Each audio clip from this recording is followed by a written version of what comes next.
Hi guys, this is Niki Rowland and today I have a layout for Bramble Fox. So I'm using the goodies from the July Fox box, which are completely awesome. It's really summery and happy and sunny. I'm actually scrapbooking a photo from earlier in the year when we were actually indoors in a soft play place. Not quite the sunny feel of the Fox box for this layout today, but great fun nonetheless. So I'm focusing on blues and greens and the elements from the July Fox box that were those colours, so blues and greens. I am going out of my comfort zone today and using a dark background. It looks black, but it isn't. It's a dark navy. It's so dark it's almost black, but it is navy. I have pulled out the Vicki Boutin paper, the starburst paper, from the Let's Wander collection. And I've cut it up. I had 2 sheets of that. I've already used it once in its original form, but I want to do something different with the second sheet that I have. So I've chopped it all up into pieces, and I plan to arrange those pieces in a different way to what they were originally intended.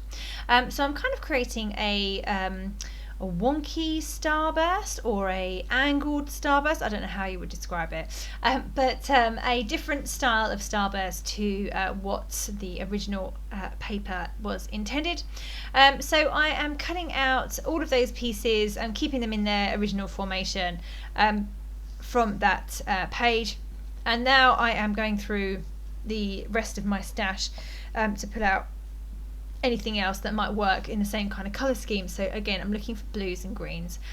So the other side of the Vicki Boutin paper was kind of like a creamy colour with dark navy ink spots, so that worked. I pulled out a journaling card that was dark navy blue with white polka dots on, so that worked.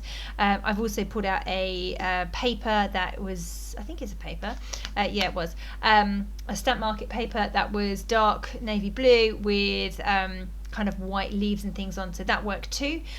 So I have got all of these different pieces, and I also had another piece of the stamp market paper that was, you can see it there, the aqua and white stripes, so I figured that might work too, although I ended up not quite using that as I originally thought. So I'm just going through all of those pieces that I've got. I've just collected them all. And I'm just dressing the edges with my scissors, so I like my layers to have lots of dimension, and that's how I tend to create it. I did think about sewing through all of this on the sewing machine, but when I actually put my layout together, it's really layered, very heavy on the layers, and I was just a bit worried about going through it on the sewing machine and how it would look, whether my sewing machine would cope. I didn't do it this time. I'm still not entirely sure on the design. I'm pretty sure I'm going to go for a horizontal design. Right, I initially considered flirted with the idea of a vertical one, but decided to go for horizontal, kind of like this. And now I have all my pieces. I'm just going to start rearranging them and see if I can come up with a design that works. Obviously I have lots of different shaped pieces. I have some really huge ones and some smaller ones too, and I'd need to somehow coherently arrange them onto the page so they look like a starburst. At the moment I've got this real horizontal thing going on, and the bottom pieces don't look quite right, so I need to fan them in a bit closer to the point, and then I can tuck in bits and pieces here and there wherever works. I've got my photo at the top there. I've already stuck that onto a white journaling card. Now I quite often don't use white journaling cards because quite often I scrap onto white cardstock, so therefore white journaling cards don't add much they don't show up too well against a white background. So quite often I discount them, but on this occasion, because I have a dark background, the white journaling card really lifts up the photo, which is really helpful. So I've already stuck that in at an angle. This layout is all about the angles, so I had to have some angled layouts behind my photo as well. And I'm happy with how it looks. I like where the Let's Go goes. That's obviously the main feature of the layout, the Let's Go title. The photo is of my little boy and his girlfriend, who are the same age, and they play together really beautifully. They were playing at Soft Play Centre, and they've been taking in turns to have a go on this rocking horse, and both hugely excited by this. Oh, to be nearly 2, what fun. So yeah, the colours in my photo is just so perfect with the colours I picked out today. So I've got blue rocking horse, he's wearing a dark navy blue jumper, the floor is dark green, she doesn't coordinate so well, but I'll have to prep her mum next time to dress her correctly, so that she'll coordinate with my scrapbook layouts, right? I'm just going through and adding in all these layers, and I put out some of the lighter layers as well. So the Vicki Boutin starburst paper had that cream starburst as well, piece, ray, or whatever you want to call it, and that worked as well. So even though I said I was going to stick to blues and greens, the creamy colour works really well too. So that's and lightens things up as well. So it has a good purpose. I've also got the white from the Let's Go, that's white, so I wanted to bring in some lighter colours to kind of match with that, really. Okay, so I'm fairly happy with how it's looking. I need obviously a bit more on there, but it's looking okay. I have that big camera.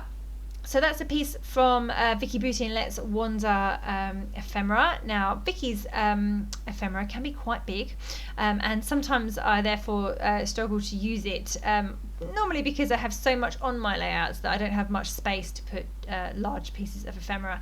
But on this occasion it was really perfect, because it was able to kind of cover up the triangle part or the pointed part of the starburst, which because this wasn't these pieces are all random pieces, they didn't fit together perfectly.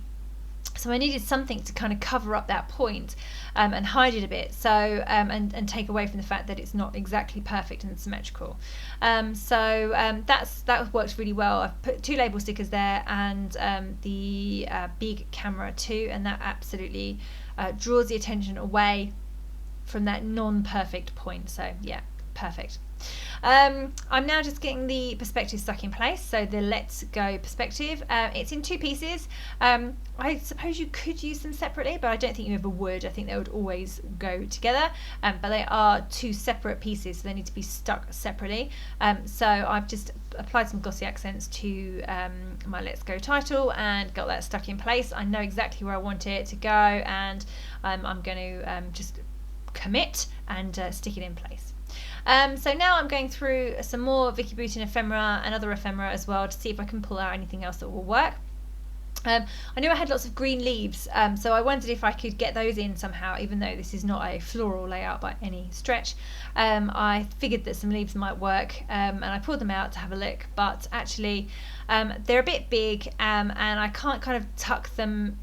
They're too big to tuck out of behind, like poke out from behind layers, so I don't use them in the end, or I do use one which is very long, so therefore that works really well with my long starburst rays.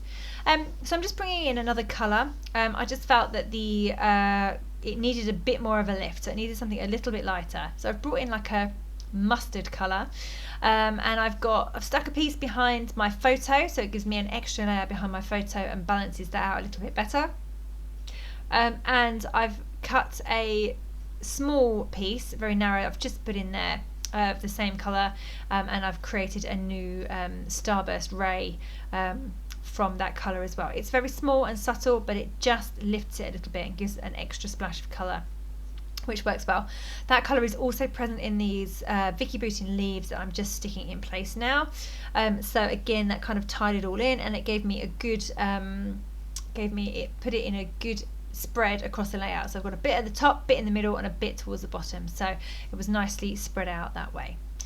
So now I'm just coming in with some embellishments. You know, I'm pretty committed now, everything's stuck in place, so I can now come in and add more. So I have got the blue arrow from the July Fox box as well, and I just need to work out where it's going to go.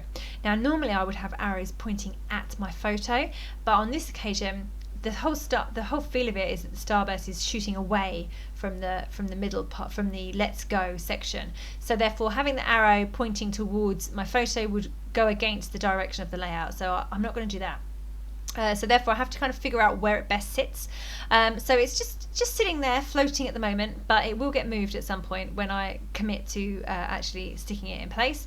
And I'm just going through my Amy Tangerine icon thickers and adding in lots of little bits. So I've got the word cool, I've got the word hello, I've got here and now, I've got 2 little glittery tabs at the top of my photo, and also in black the word fave.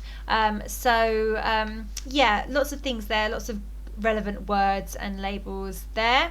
I'm also going through other embellishments too. I've pulled out a Vicki Boutin butterfly, which I'm sticking underneath my underneath my camera. I've just pulled out a label that says magic there. That's in the deep green. It works really well across the top of my photo, so I'm just sticking that in place now. More bits and pieces from this Dear Lizzie sticker sheet as well. So I've got the word cool again, because I've already got the word cool, but I've got it again now. I'm just distressing the edges of my layout.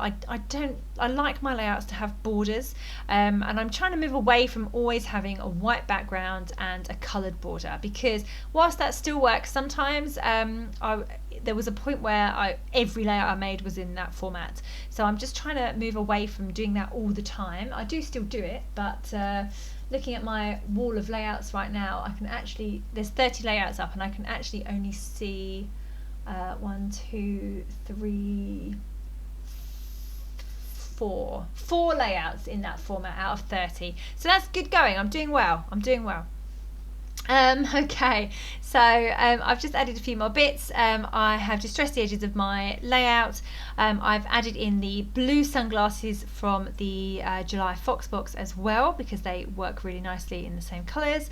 And now I'm just adding in some white splatters onto my background. So this whole starburst feel of the layout feels like it needs to have splatters all over it as well. So I'm coming in with white paint, acrylic paint that sits on the surface. It does not dry out so that you can't see it, it doesn't disappear. It will stay on the top of the paper and looks fab, looks very nice and white. And then I'm going to add to that effect with some sequins by Spiegelmom Scraps. Now I think this is a Christmas set because it has gold Christmas trees in it. But this is obviously not a Christmas layout, but the colours work really well. So we have teal and turquoise and green, and some black ones as well. So therefore that works really well for this layout. So I'm just going to sprinkle those at the bottom where the butterfly is, and over at the top to the right of the photo. I'm just going to have 2 little sprays of sequins, or scatterings of sequins just there. And that is me done, and I've written my journaling onto the lightest panel on the starburst as well. So yeah, that's me finished. I really hope you have enjoyed this layout. Don't forget to head over to the Bramble Fox website to pick up your Foxbox subscription and some of the goodies that I have used today. Okay, thank you so much for joining me. That was Niki Rowland for Bramble Fox.